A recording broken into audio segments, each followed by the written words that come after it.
coming. Several decades ago, Westchester County had a severe homeless population. If you remember, at great expense to taxpayers, we were housing families in hotels. And in a bipartisan fashion, some programs were put in place to fill those gaps in the safety net. County government is the safety net. It's not the towns, it's not our faith-based organizations, it's county government. So in order to address that situation, things like childcare to keep low-income families working, eviction and foreclosure prevention to keep our families in their homes, nutrition assistance to take that burden out of the budget. And yet for the past 3 years, these programs have been cut against, in many cases, our best advice and past experience. And today we're here to present data that quantifies the negative impact these cuts have had on Westchester residents and taxpayers. And the numbers are both sobering and staggering. Over the past 3 years, the parent share of child care is up 164% in real dollars. Title 20 has been cut by 88%. Our homeless families are up 40%, and our request for food assistance is up 53%. We take no pleasure in saying that we told you so, but we told you so. These cuts have been penny-wise and pound-foolish. In a moment, my colleagues will take you through the numbers and quantify what I've just laid out for you. And our call to action today is quite simple. We call on the county executive and the 9 legislators who voted to further cut these programs to join with us in a constructive and collaborative dialogue as to how we can restore these programs to their previous levels in order to reverse these disturbing trends. At this point, it's my pleasure to introduce to you, to go through the first slide, Legislator Alfreda Williams. Thank you, Pete. Good afternoon. The first slide indicates the low-income daycare parent share line. Increase year over year since 2009 in the parent or family share for low-income daycare. That amount has increased by 164% since 2009. Has anyone's income increased to that level in the last 4 years? Low-income daycare line is shown at a 6% increase over the 2009 funding. Child care block grant revenue is used to offset the low-income daycare expenses, but it's not keeping up with the need. The Title 20 daycare funding, the Title 20 daycare with no community block grant reimbursement. Title 20 has been nearly eliminated with 88% reduction in funding since 2009.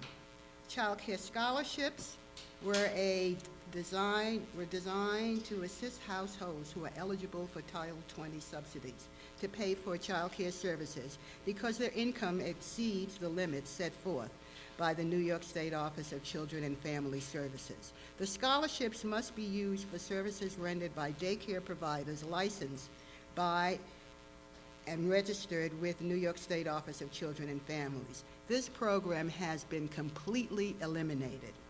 Meanwhile, daycare slots increased because the need increased. 2009, there were 3,152 slots. 2010, 38 slots. 2011, 3,603 slots. 2012, 3,615 slots, with Title 20 applications frozen and misinformation abundant. This is almost a 15% increase.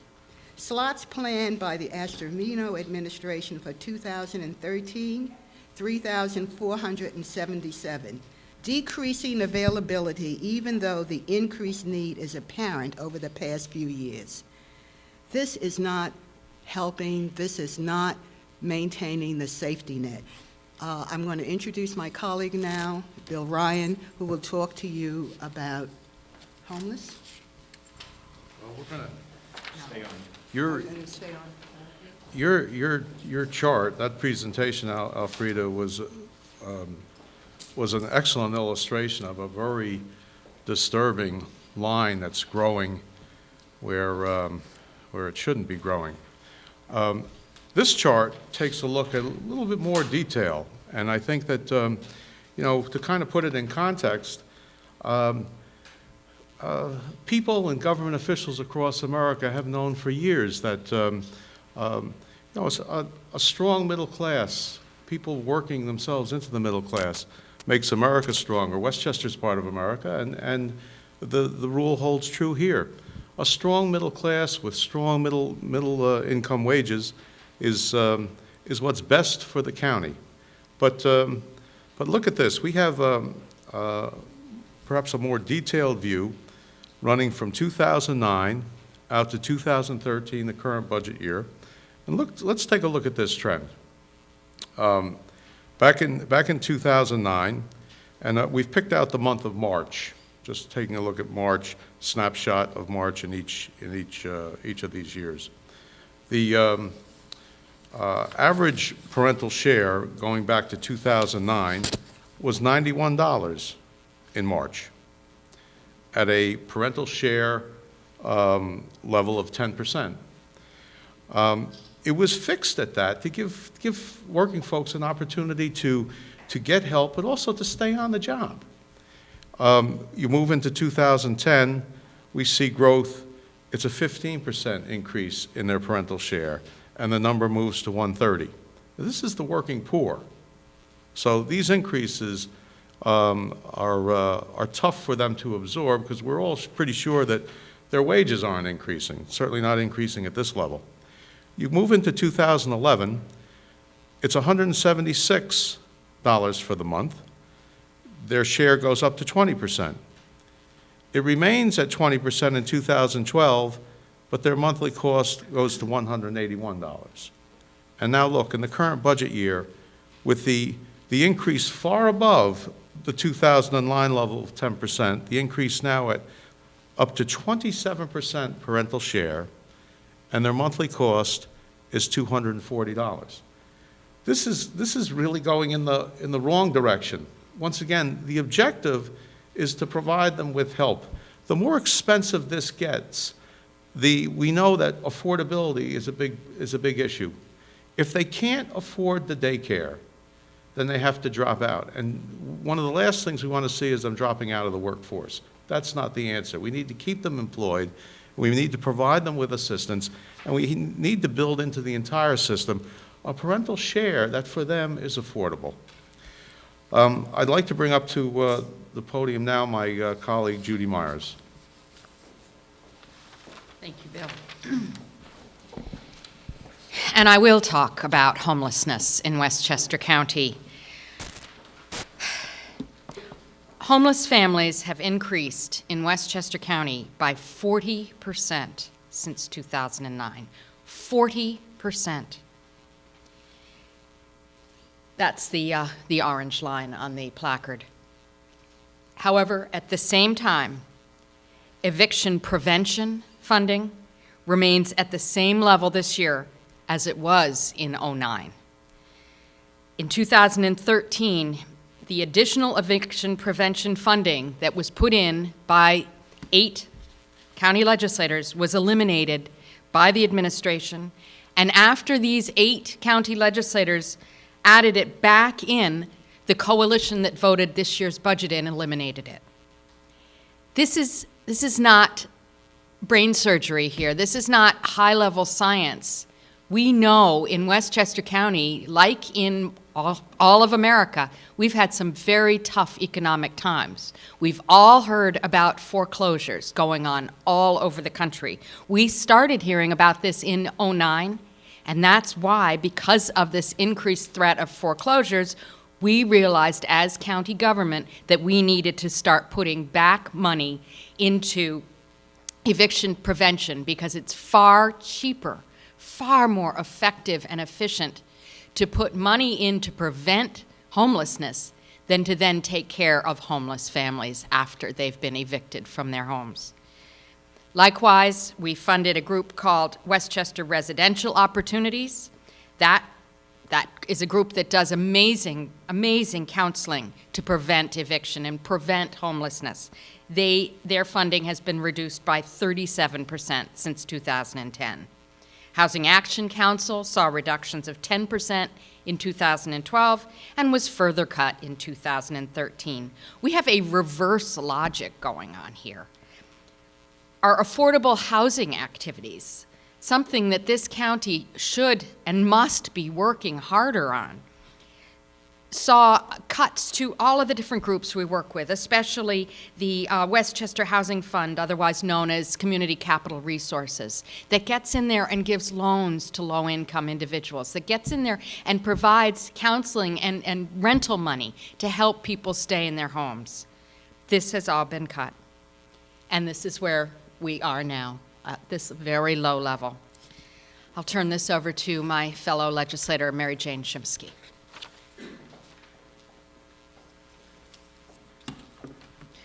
Good afternoon, and thank you, Judy. The number of Westchester residents in the Supplemental Nutrition Assistance Program, SNAP, formerly known as food stamps, has increased by 53% since 2009.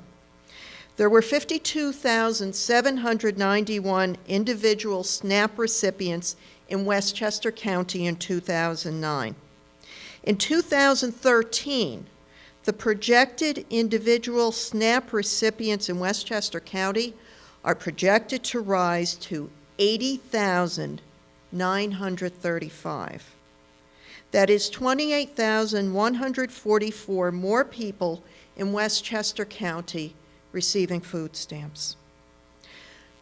Moreover, the Food Bank of Westchester is slated to get no funding, zero, from the county in 2013. Once again, while the 8 Democrats tried to restore funding levels, the county executive eliminated it.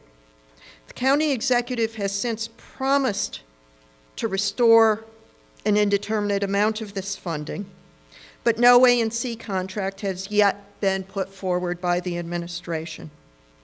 Moreover, it's important to note that this deletion from the 2013 budget was not inadvertent. In 2012, the county executive did precisely the same thing, but 12 members of the Board of Legislators restored the funding over the county executive's veto. This year, there was no such restoration, and the Food Bank for Westchester is no longer receiving the $72,000+ in aid that they received in past years. The Coalition for the Hungry and the Homeless is in exactly the same position. They too received over $72,000 in funding in 2012, but this year they are again slated to receive nothing. Again, the county executive denied the addition of this funding this year, and unlike the year before when he again zeroed them out, there was no one there to restore the funding. So the Coalition for the Hungry and Homeless has to feed the hungry with $72,000 fewer dollars. And we should remember that these cuts are occurring at a time when all of our food pantries are seeing their demand soar. One of the more chilling things that people have seen is that people who used to volunteer at our food pantries are now in line seeking their help, and there's less food on the shelves because the county is not there to help them. Moreover, in the very recent past, the bulk of people going to our food shelters and our food pantries were single men. Now we're seeing children online. We're seeing senior citizens online. We're now at the point where members of the middle class can no longer feed themselves, and unfortunately, Westchester County is now doing less and less to make sure that they are fed. And this is not just a moral issue, even though it's certainly a moral issue. It's also an economic issue. If people can't eat, if their children can't eat, they can't do well in school. If they don't have food and they slide into destitution and malnutrition, how is our economy going to recover without their economic demand in the works? This is very bad, folks, and I'm very disappointed. And once again, we all call on the county executive to take the surplus money in the budget and use it to make sure our people have their basic needs taken care of. At this point, I'd like to call to the podium to show you what all of this looks like when you put it all together, Catherine Borgia.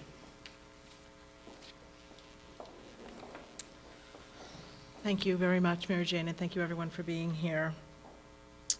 I think these numbers speak for themselves, especially in the aggregate on this chart. There are real consequences to these policy decisions that you've heard from my colleagues who have come before me. We believe that although there is a moral imperative to take care of the neediest in our society, there's also really significant economic impacts associated with some of these decisions. We've known for a very, very, very long time that the investment in child care dollars leads to savings down the road in other types of government-sponsored programs. It also means that when there's an increase in the parent share, reduction in funds being put towards high-quality child care, that children are placed in harm. I live in Ossining, where in 2011 a child actually died from being in substandard care.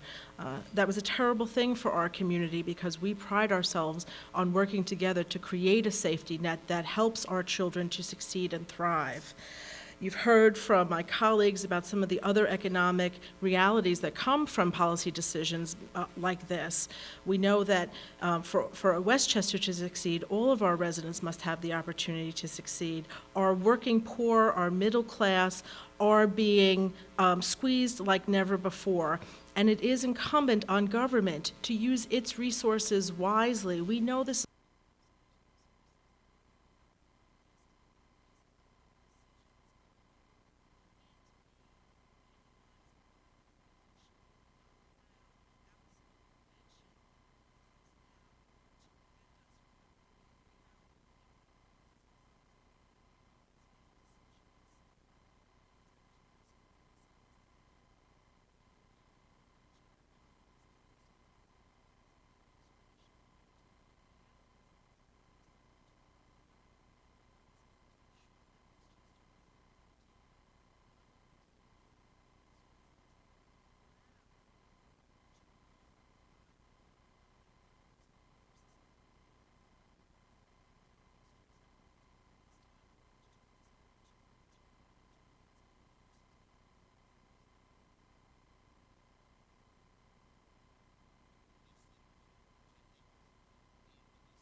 Impact the ability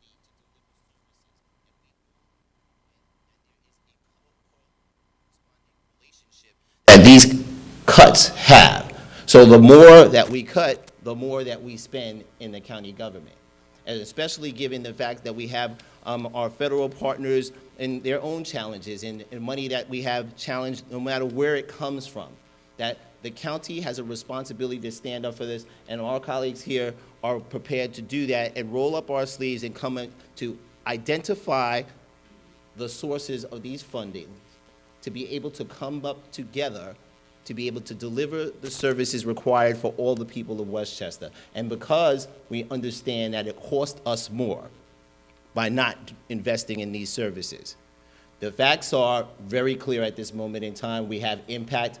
We heard some information today that we're still trying to get to the bottom of with child care, that there is a concern that we have right now with a particular scenario with a fatality of a person that was under our county care. So we have to get that information, and we're not going to point any fingers at this time, but we know that these all pieces fit together. Legislator Borgia talked about the fatality that was in Ossining and how it impacted the community and how we got to this place.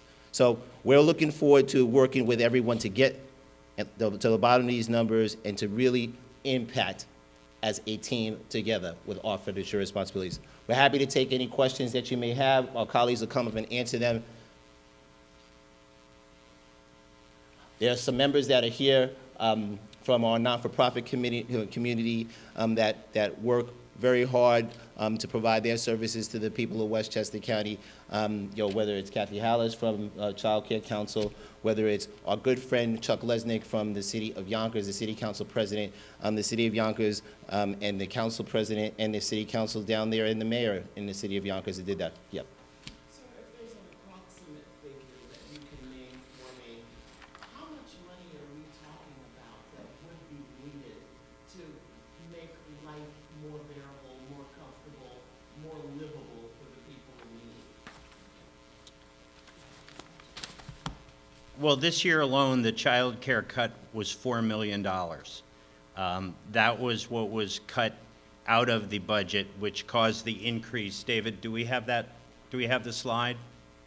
So please get the slide so we can show the increase. But the cut in the budget was $4 million. And what we've all been talking about is the goal is to keep the working poor working. And we know not just from our experience in Westchester, if you look at Arizona and states across the country that have had the same experience, when people lose safe, affordable child care, the choice is to either put them in dangerous, substandard child care or to quit their jobs and go on more expensive mandated services. And that's often what happens. They go on more expensive mandated services like food stamps, welfare, and the shelter system. When we see a 40% spike in homeless families, that's inordinately expensive. All of the services that have to be wrapped around homeless families in county care. So you're talking about a small investment in child care to keep someone working, productive, contributing, paying taxes, versus the mandated back-end costs of food stamps, welfare, aid to families, and shelter costs. How much money would make everything bearable, would make everything kind of right? The total cuts were 11 million in the social safety net programs. Not all of that are the programs that we're talking about, but certainly out of a $1.6 trillion budget, billion-dollar budget, excuse me, $1.6 billion budget, we can work together collaboratively and collegially to find $10 million. Can I just add one thing to that? I am the Budget and Appropriations Chair for the County Board of Legislators. We had a budget that was collaboratively worked upon and approved through the Budget and Appropriations Committee that actually did the funding that we felt we could do and kept to the same spending level. So it's not always, oh, all of these funds have been cut, look at all these great tax savings. The funds were cut, but the overall budget wasn't cut. The funds were cut to be able to fund new positions for people working here. They were cut to be able to borrow money to fill in gaps. It's the way you manage your budget that is just as important as what your budget is. And this budget that was hijacked at the beginning of December is not a very smart budget at all. For child care, just so you know, at the end of last year, we figured that there is a $1.6 million surplus in child care.